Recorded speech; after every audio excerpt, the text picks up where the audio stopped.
Agnich, Alonso y Zañartu conversan, debaten y discuten sobre sostenibilidad de la A a la Z. ESG, de la A a la Z.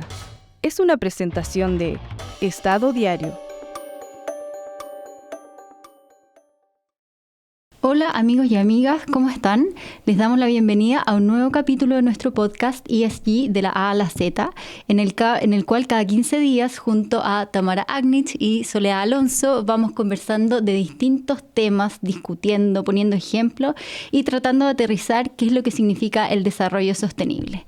Como siempre nos pueden escuchar en Spotify, en Apple Podcasts y también nos pueden ver en YouTube y en la plataforma legal de Estado Diario. Hoy día vamos a hablar de un tema muy candente y es el lavado de activos. Y yo les tengo que confesar que cuando estábamos evaluando temas, yo dije, ¿qué tiene que ver el lavado de activos con el desarrollo sostenible? Y yo me imagino que eso mismo le ha pasado o le puede pasar a muchas personas que nos están escuchando. Entonces, el objetivo hoy día yo me imagino que es tratar de mostrar lo cerca en realidad que está el lavado de activos de todas las actividades que nosotros desarrollamos y además el tremendo impacto que tiene en el desarrollo sostenible, ¿cierto? Uno analizando los distintos criterios ESG podemos ver que está relacionado con algunos delitos ambientales, ¿cierto? Impacta específicamente la E, que ya lo vamos a ir conversando, pero también en otros aspectos a lo mejor más difusos, que están más lejanos y son igualmente relevantes. Cómo socava la transparencia, cómo afecta la confianza, cómo puede minar la institucionalidad. Y al final del día, algo que es muy importante es la democracia, ¿o no? Sí. Así que bienvenida Tamara, bienvenida Sole a este nuevo capítulo. Y como siempre, cuando estamos hablando de conceptos, yo creo que es importante partir por dar alguna definición, ¿o no? ¿Qué podemos entender por lavado de activos? Además, que no todas las personas que nos escuchan son abogados. Entonces, ¿cómo tratar de explicarlo de una manera que sea cercana? ¿Puedo partir yo? Obvio. A ver, el lavado de activos en general se asocia, la gente común y corriente, el ciudadano de a pie, como se dice, lo asocia a narcotráfico. Y lo primero que hay que poner sobre la mesa es que el lavado de activos es mucho más que el narcotráfico. Y no es otra cosa que plata que viene de una actividad ilícita que los delincuentes tratan de darle apariencia de legalidad, valiéndose, y esto es lo más importante, valiéndose de actividades lícitas.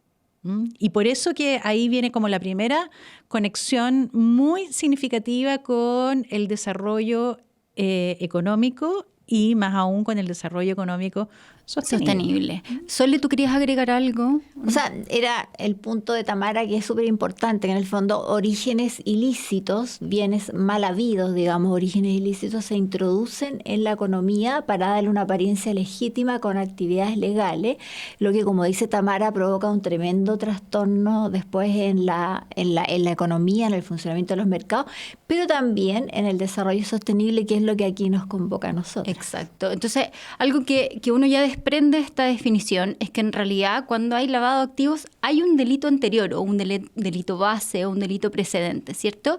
Y ya que nosotros estamos hablando de desarrollo sostenible, de no afectar la capacidad de las generaciones futuras con las actividades que estamos haciendo hoy, y específicamente en nuestro tema que son los criterios ASG, podríamos encontrar a lo mejor delitos específicos vinculados a temas medioambientales, a la S y a la G de gobernanza, ¿cierto? Y vincularlos con el lavado de activos. No sé si se les ocurre algún ejemplo en particular.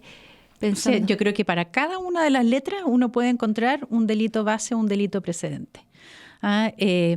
Pero otra cosa que yo creo que también es importante, Manuela, Sole, es distinguir lo que es el fenómeno del lavado y lo que es la tipificación del delito. ¿Ya? Porque a veces nos quedamos como entrampados en que, no, pero no es un delito base y por lo tanto no es lavado. Claro, no es un lavado que sea perseguible penalmente, pero no significa que no tenga de todas maneras esos efectos nocivos dentro de la economía. Por supuesto. Y bueno, y lo que sí, tú tirabas aquí a la mesa sobre las actividades anteriores a tratar de ocultar o de mezclar estas platas negras en actividades lícitas. Ejemplos hay muchos, no sé, de delitos que tengan que ver con la A o con la E, con lo medioambiental, derechamente delitos medioambientales. Exacto. Minería ilegal, de robo de madera, eso que tiene que ver contra atentados, o sea, que tiene que ver como con la naturaleza, ¿verdad? Y se pueden asociar a la A. Exactamente. No sé, Soledad, ¿a ti se te ocurre algo con la S? Con la S, claro, por ejemplo, la trata de personas, que es un delito, ¿no es cierto?, que en nuestro país no tenemos mucha conciencia. Aquí tuvimos un capítulo especial con Carolina Rudnick, que nos ilustró bastante. Entonces, bueno, esta forma de explotación, ¿no es cierto?, de la trata de personas, ahí tenemos un tema con el deber de las empresas de hacer un buen due diligence en la cadena de suministro para cerciorarse que sus bienes o servicios o productos no provengan de trabajo forzado en condiciones de esclavitud, que es una de las formas, digamos, más indignas que le pueden suceder al ser humano. Sí, y como decía Tamara, uno tiene en la cabeza siempre como narcotráfico, trata de personas, pero en realidad los delitos base son muchísimo más. Y en la G, por ejemplo, podemos hablar del uso de información privilegiada, que es algo que uno a lo mejor no asocia inmediatamente a esa ganancia ilícita que después se blanquea a través de los distintos métodos para... Y muchos delitos económicos de los que estuvimos hablando en el capítulo anterior con Marta Herrera. Así es. Y que se relacionan también directamente con la con distorsionar la igualdad de participación en el mercado de valores y distorsionar el funcionamiento del mercado, justo lo que estábamos en el capítulo anterior. Entonces, sí, porque eso es súper interesante lo que dice Soledad, porque uno está acostumbrado a que funcione la ley de la oferta y la demanda. Yo siempre hablo desde mi vereda, que no es la vereda como jurídica propiamente tal. Uno siempre toma decisiones en base a oferta y demanda. Y lo que hace el lavado de activos al introducir estos flujos ilícitos es que distorsiona esas reglas. Entonces los agentes económicos terminan tomando decisiones por factores totalmente diferentes a la oferta y la demanda. Porque de pronto ven que hay un barrio donde se está construyendo mucho y piensan que está teniendo mucha plusvalía y resulta que es una banda de crimen organizado que para lavar dinero construyen sin importar si es que es rentable o no. Exactamente. Entonces altera esa toma de decisiones como más económica. Totalmente. Claro. Para mí fue como muy revelador entender el impacto que tiene el lavado de activos en la distorsión de la economía, pero no solo, como decías tú, sino también en aspectos sociales. O sea, hay personas que se están enriqueciendo de esta ventaja indebida y eso distorsiona también la igualdad, el desarrollo, cómo se redistribuye. La distribución de las platas públicas, la asignación de recursos, en el fondo. Exactamente. Tiene todo que ver con las políticas públicas, tiene todo eso. Que puede generar inflación también, o sea, hay un millón de efectos que están más allá de lo obvio que a lo mejor uno esperaría y que hacen de este delito tan grave, ¿cierto? Súper interesante lo que tú mencionas, Manuela, porque esto de distorsionar la relación que se da entre personas, no sé si se nos viene a la mente Pablo Escobar, donde, ¿cierto?, tenía a todo un pueblo, a toda una ciudad como a sus pies. ¿Por qué? Porque con el poder corruptor que tiene el dinero proveniente de estos delitos base, como el narcotráfico u otros, termina mucha gente dependiendo de estos criminales. Y es ahí donde falta el Estado. Claro, es donde la organización criminal propiamente tal, entonces, protegida por la ciudadanía, pone sus propias reglas. Entonces distorsiona, ¿verdad? Pero finalmente siempre hay una relación de abuso de estos delincuentes, digamos. Entonces, exacto, no es que lo hagan por buenos, sino que lo hacen precisamente para beneficiarse de esta protección de los más vulnerables, de los más pobres, que ven en estos flujos de plata que vienen de una parte ilícita, pueden sacar algún beneficio. Exacto. Y mientras le obedezcas al rey, digamos, del feudo, porque el día que no, te mandan a arreglar, como decían en la... Claro, lo complicado desde mi punto de vista es como, bueno, este hecho dicho ojos que no ven, corazón que no siente. De repente es tanto el flujo de dinero que se entrega a través de o que proviene del narcotráfico, etcétera, que se dan soluciones muy concretas a las personas en salud, Claro. en vivienda, en lo que sea. Entonces, al final es muy abusivo, como dice Tamara. Y se profundiza esta pobreza, esta desigualdad. Exactamente. Y lo que le hace muy mal a esta concepción de desarrollo sostenible, donde tenemos que apuntar a que todos, digamos, la sociedad entera esté mucho mejor en el futuro. Ya hay otro aspecto que también es interesante y tiene que ver con, además de esta distorsión, digamos, social o en el aspecto económico, es en el sistema financiero, ¿cierto? Porque se introducen flujos de dinero, hay actividades que se vuelven más rentables y esto afecta también a los inversionistas, que es un tema que también ha sido recurrente en nuestros capítulos, las decisiones que van tomando los inversionistas y cómo esto puede aumentar o disminuir en temas de sostenibilidad, ¿cierto? Si existe un inversionista que evalúa que al involucrarse en una determinada actividad puede de alguna manera terminar salpicado, por decirlo de alguna manera, del tema del lavado activo o reputacionalmente o involuntariamente en esta exacto, puede organización. restarse a lo mejor de participar. Hay menos capital y menos aporte al desarrollo sostenible. No sé qué... Y nos vamos quedando atrás en términos de subdesarrollo, digamos, o sea, de propender a tener sociedades más desarrolladas, porque los inversionistas honestos, una vez que el mercado está o el sistema financiero está contaminado, toman su platita y se van. Exactamente. Claro. Al final es un círculo vicioso que va afectando distintos ámbitos del desarrollo completo, o sea, es financiero, es social. Y otro tema que yo creo que también es relevante y se vincula con lo anterior, y lo mencionábamos al principio, cómo afecta también la institucionalidad, ¿cierto? Y no solo pensando en el sector público, sino que también en las instituciones privadas. Y acá uno lo ve muy claro cuando hay escándalos qué sé yo, uno ve corrupción ligado al lavado activo y la pérdida de confianza que se produce en la ciudadanía, tanto en instituciones privadas como instituciones públicas. Absolutamente, se pierde la confianza, claro, porque ahí las empresas en el fondo debiesen estar cooperando, digamos, y viendo esto para que, porque la corrupción es algo como dice Tamara, socava finalmente no solamente la democracia, sino que son las bases del Estado de Derecho. Entonces ahí en el fondo corremos el riesgo, con este círculo vicioso que tú dices, de terminar, digamos, como un país muy... y de hecho, hace poco salió el índice de percepción de la corrupción y nosotros ya retrocedimos lamentablemente y estamos estancados. Claro, desde el punto de vista de la institucionalidad, pensando en el sector público... Sí.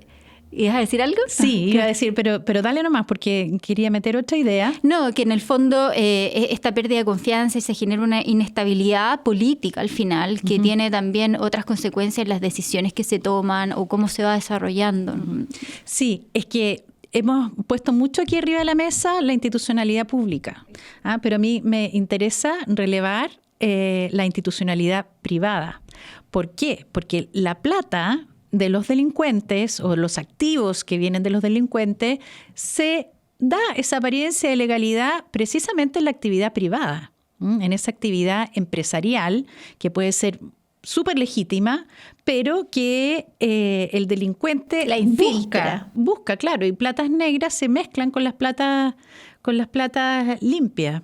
Entonces es fundamental tomar esta conciencia de que la plata no se lava en la informalidad, no se lava en actividades que son informales, sino que se lava en actividades lícitas. Y mientras más lícitas, más rápido el delincuente logra tener esta apariencia de legalidad. Y aquí no hay ningún sector económico que esté libre de querer ser utilizado por los lavadores para tratar de buscar este disfraz. Y esa conciencia que deben tomar las actividades empresariales la vemos todavía, o por lo menos yo la veo bastante lejana. Sí. Y acá, bueno, voy a decir algo medio técnico, voy a tratar de decirlo de alguna manera, pero manera simple, digamos. El lavado de activos tiene distintas etapas. La colocación, la estratificación, ¿cierto? Va pasando por distintas etapas en que se va integrando a la economía. Y justo hoy día en la mañana me comentaban esta sensación de que el ojo está puesto al comienzo, en la colocación, en el momento en que la persona que va a blanquear el dinero lo ingresa al sistema financiero.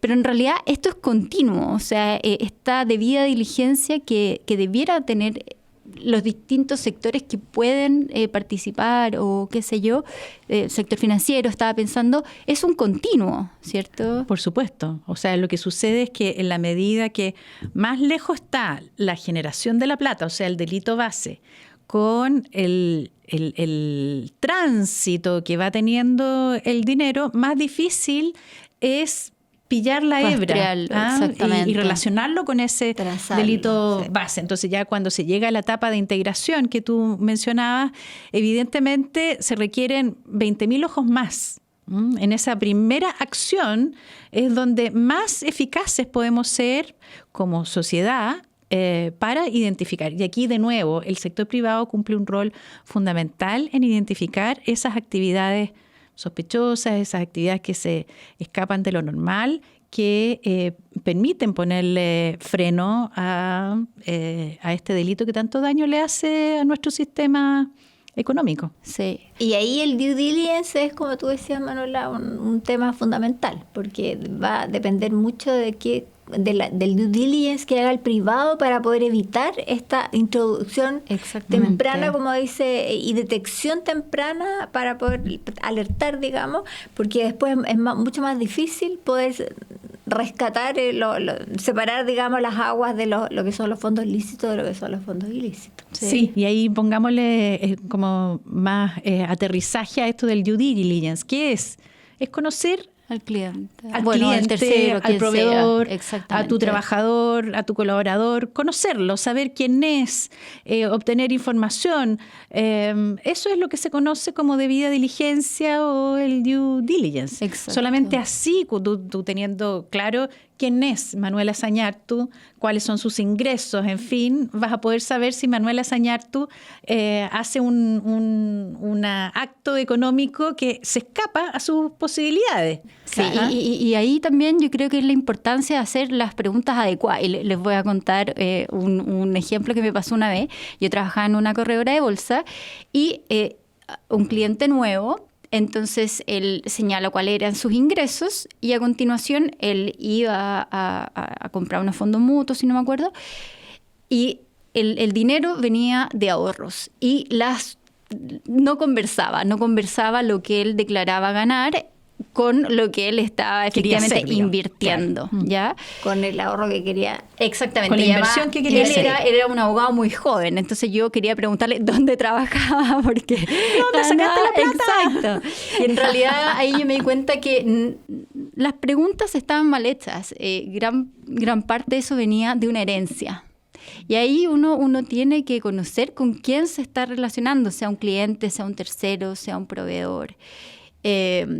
Y en el fondo, llevándolo a este rol de los privados, la importancia de los modelos, sistemas, programas de compliance, el nombre al final da lo mismo. Es que esto sea vivo y sea un continuo, porque no es solamente lo que la ley nos obliga a hacer a los privados, o pensando, por ejemplo, en los sujetos obligados de la UAF. Esto es transversal, ¿cierto? Tienen que ver con buenas prácticas y mantener estos sistemas. Pueden ser adoptar mejores prácticas en gremios, asociaciones, o sea, puede haber un intercambio de información entre otros privados. Claro, y para eso es fundamental tomar conciencia de la vulnerabilidad que tienen todos los sectores económicos. Exactamente. O sea, porque cuando uno escucha, no sé, se acaba de incorporar varios sectores económicos nuevos de manera obligatoria al reporte a ser parte del sistema obligado antilavado que coordina la unidad de análisis financiero, las automotoras. Exactamente. Y uno escucha que hay una resistencia a querer sumarse, pero pero si se están incorporando es porque ya nuestro país ha dado muestra de que es una actividad económica que hasta ahora ha servido para que se blanqueen Exactamente. platas que vienen de un delito, porque hay un sinnúmero de condenas ya efectivas por lavado de activos, donde se ha demostrado que los sectores económicos vulnerados mayoritariamente han sido las automotoras. Entonces es como negarse a una realidad, que eso no significa que las automotoras sean, por así decirlo, ilícitas o que hagan cosas malas. No, significa que las automotoras tienen que tomar conciencia de que su sector, dada la escasa regulación que tiene, es preferido. Puede ser utilizado. Claro, y es hoy día más preferido incluso que el sistema financiero, que tiene más controles, que tiene más chequeos, que son más preguntones. Sí. Entonces, el paso número 1 es conciencia. Conciencia de la vulnerabilidad. Exactamente. Claro, hay un Así tema es. en el sector financiero que yo siempre lo he pensado, y es que en el fondo uno espera mantener, o sea, tener una relación de largo tiempo con el cliente. Entonces, a lo mejor las preguntas son distintas respecto a un cliente que a lo mejor va a ser una única vez que se va a comprar un auto en una automotora, después puede ir a otra, qué sé yo. Entonces, insisto, el tema de las preguntas y el conocimiento del cliente en específico. Y acá lo quiero vincular con un tema que es muy relevante entender cuando hablamos de lavado activo, que es la actividad sospechosa. ¿Qué es lo que el sector privado, ya que tienen este rol tan importante de informar, de reportar, de levantar alerta, ¿qué, por ejemplo, podría ser una actividad sospechosa? Es un término que está definido de manera muy amplia en la normativa específica, ¿cierto? Porque al final del día es algo que no haga mucho sentido ni jurídicamente ni económicamente para el cliente en específico. Claro, o ¿cierto? que rompa el patrón común de una persona, por ejemplo, si un empleado, por ejemplo, que empieza a no registrar, por ejemplo, las transacciones comerciales, por ejemplo, eso es un comportamiento sospechoso respecto del empleado. Sí, y que digamos. tiene que ver con lo que mencionábamos hace un ratito, de conocer con quién nos estamos relacionando. Por ejemplo, si tú tienes un cliente que solamente se maneja con efectivo, tú puedes decir, esto es raro.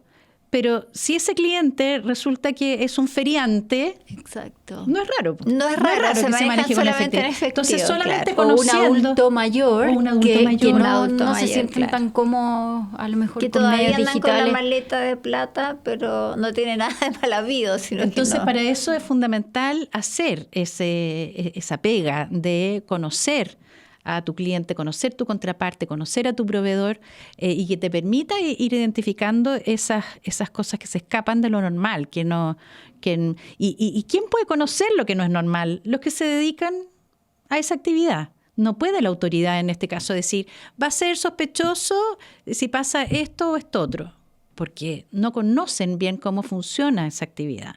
Las automotoras, y volviendo al tema de las automotoras, solamente ellos saben cómo funciona el negocio con tanta propiedad.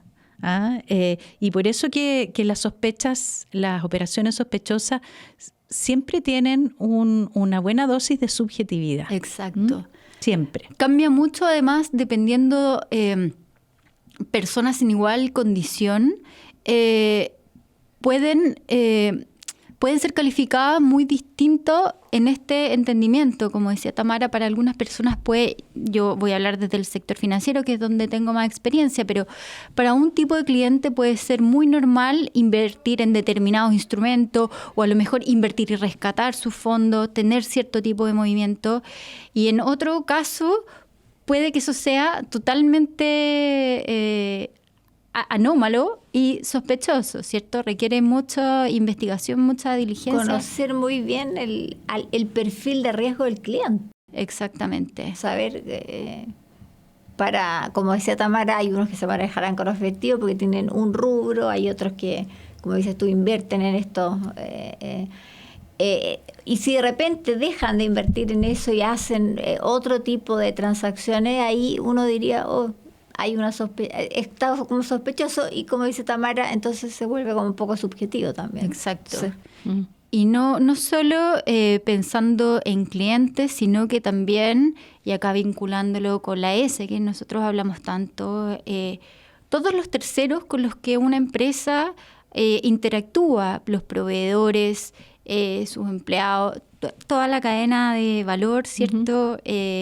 O contrapartes, socios, o sea, al final este debida diligencia o este debido conocimiento es permanente y respecto de todo, ¿cierto? Claro, y lo importante de las acciones concretas que tiene que adoptar una determinada empresa, por ejemplo, para que toda su cadena de valor, toda su cadena de suministro adquieran la conciencia necesaria de que ahí puede haber en ese intermedio alguna actividad delictual, corrupción, o narcotráfico, exacto, o cualquier delito que es precedente de y que además lavado. ese catálogo de delitos es tan amplio, o sea, al final son muchas las circunstancias que pueden generar un enriquecimiento ilícito que después se intenta blanquear. Sí, pero vuelvo a insistir en que, aunque no esté tipificado como delito base, no significa que el fenómeno no exista. No, por supuesto, sino que mi propósito es justamente lo contrario, tratar de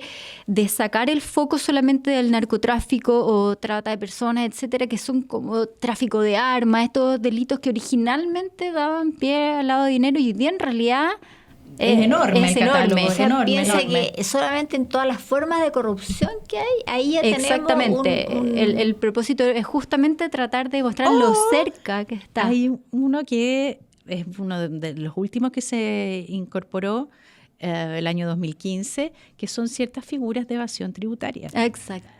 Que eso antes siempre era como, bacán, el que que puede evadir impuestos. Claro. No, hay que entender que la evasión tributaria genera un flujo de dinero ilícito. Y que después para poder usar esa plata, quien evade tiene que tratar de darle apariencia de legalidad. Exacto. Justificarla de alguna forma. Justificarla de alguna manera. Entonces, claro, esas son herramientas que la legislación le da al aparato de persecución penal o administrativo para perseguir estos flujos, pero no significa que antes de que estuviera tipificado como delito base de lavado era bacán. Estaba bien, no, por supuesto. Claro, o no existiera, digamos, claro. Creo que tenemos tiempo para una última pregunta. Sí, se pasa muy rápido. Dado que nuestro tema, el tema que nos convoca, tiene que ver con el desarrollo sostenible, hemos hablado algunas veces de los objetivos de desarrollo sostenible, los ODS, exactamente. Los 17 objetivos de desarrollo sostenible. Perfecto. La Agenda de Naciones Unidas para el año 2030, ¿cierto? Y acá lo voy a leer porque podría ser que uno pueda vincular el lavado de activos a lo mejor al objetivo 16, ¿cierto? Que dice paz, justicia e instituciones sólidas. Pero a lo mejor no es el único. Son varios los objetivos que nosotros podríamos ir relacionando con el lavado de activos y que se ven afectados con este delito. Uh-huh.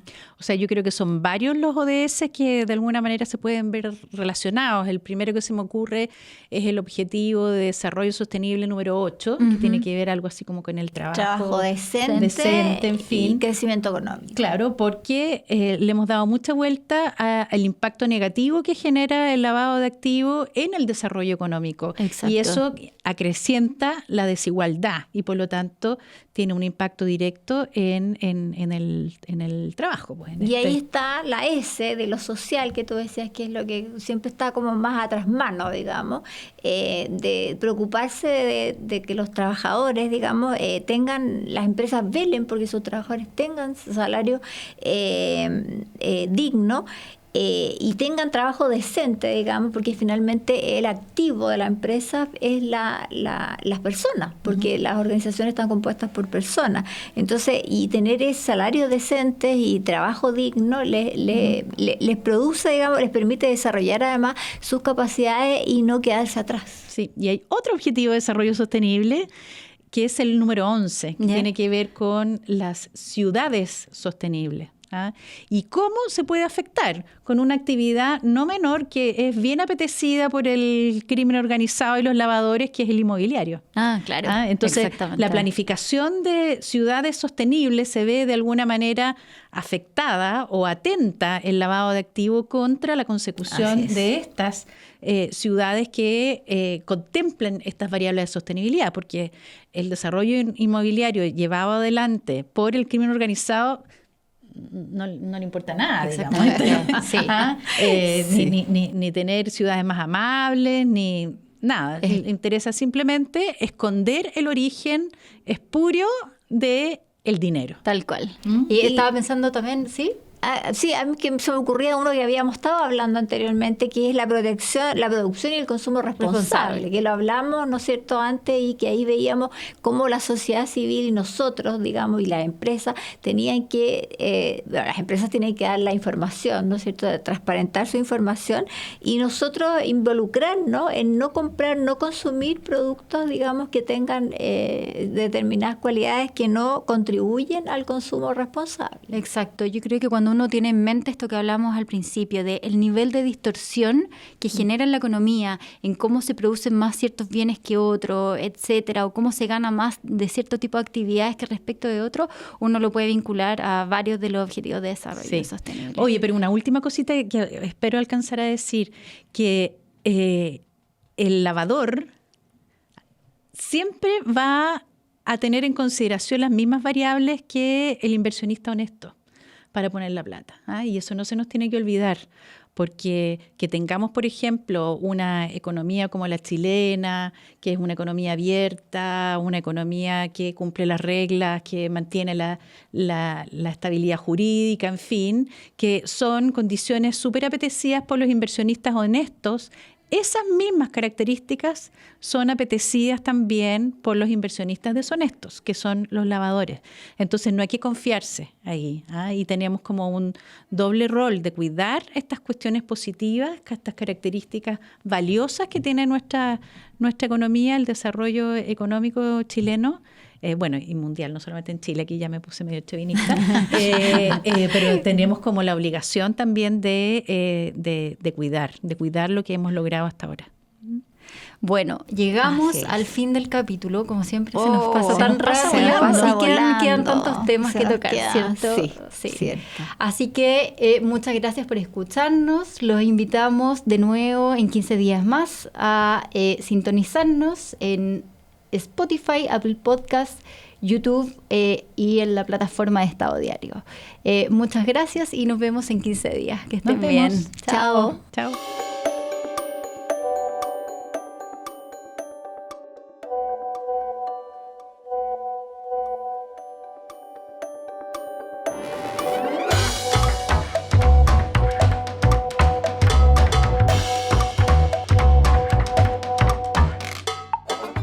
Agnit, Alonso y Sañartu conversan, debaten y discuten sobre sostenibilidad de la A a la Z. ESG, de la A a la Z. Es una presentación de Estado Diario.